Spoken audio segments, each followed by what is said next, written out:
Здравейте! Намираме се на ъгъла на улица Филип Кутев и улица Атанас Дупов. Едно от най-опасните кръстовища в София в момента. Ежедневно стават катастрофи, но нехайството на Столична община и районна администрация Лозенец е безгранично.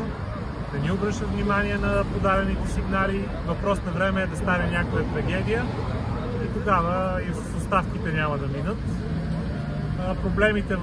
Събрали сме се на протест за проблемите в квартала Кръстова вада, които са много, но искаме да подчертаем някои от най-основните. Това безопасно кръстовище трябва да бъде незабавно решено. Проблема с това кръстовище трябва да бъде незабавно решено.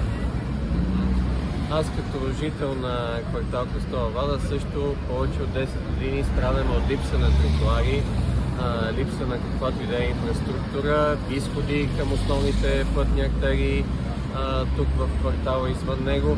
Едно от най-опасните също за децата, които посещават частно училище Петър Берон малко по-нагоре, е липсата на тротоари, липсата на ограничители за скоростта, липсата на ограждения.